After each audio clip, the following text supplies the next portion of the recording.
त्याची कन्सिस्टन्सी आहे. तो कंप्लेंट करतोय का टेबलची, तू साला रॅली करायला नाही बघ. रॅली केलीस की तू उडवून उडवून बॉल देतो आणि मग समोरचे मारतो.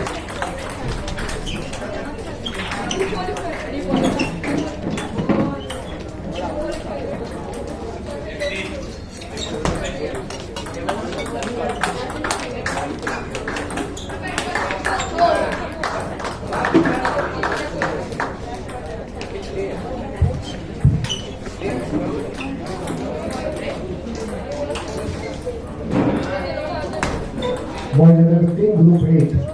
Eklas Badame, Amok Satal, Miran Shah. Table number 2.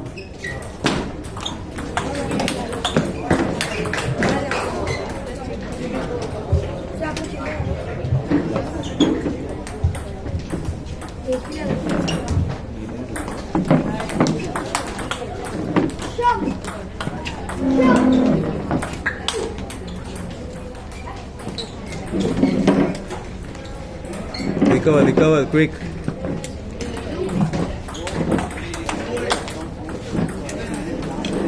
Switch जल्दी मत कर.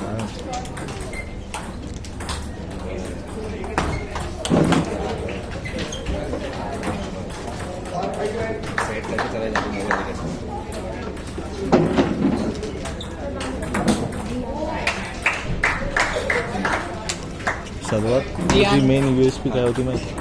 स्लाइड आउट व्हायच्या सोयी की तू बंद केली. हां, कोणी सांगितलं तुला? हां, मला काय आठवण कशी जाता, मॅच झाल्यानंतर फक्त रिसिव्हिंगचं सेशन घेणार.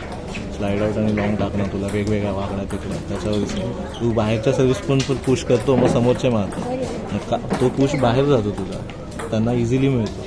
आणि ते लोक, तुला काय वाटतं तू पुश केल्यावर काय होणार असतं? काय वाटतं? ते फिरतात, त्यांना माहिती आहे फिरायचं. तुम्ही उलटं, म्हणजे प्रत्येकाची टेंडन्सी वेगळी असते, समजून घे. पुशवाल्या प्लेअरसमोर तू पुश केलं असतं तो पुश करणार. आणि जो फिरायला रेडी आहे त्याच्यासमोर तू पुश नको करू, त्याच्यासमोर तू पहिला अटेम्प्ट केला. त्याची स्ट्रॅटेजी काय असेल? फर्स्ट इनिशिएटिव्ह ना, फर्स्ट कोण ओपन करणार ती स्ट्रॅटेजीवर खेळतो तो. कारण तो पहिलाच फिरायला बघतो ना तुझ्या. त्याच्या अंग समोर जर तू शॉर्ट पुश केलंस तर ठीक असतं, शॉर्ट पुश समज. तू असा जातोस मारण्यासाठी तुला आणि अंगाला असं करतोस, मग तो पुश शॉर्ट नाही जाणार, कधीच नाही जाणार. ॲक्टिव्हली टाकलेला पुश शॉर्ट जातो. हा पॅसिव्ह टाकलास तू असा रॉंगच जाणार. मग ते हे करायचं.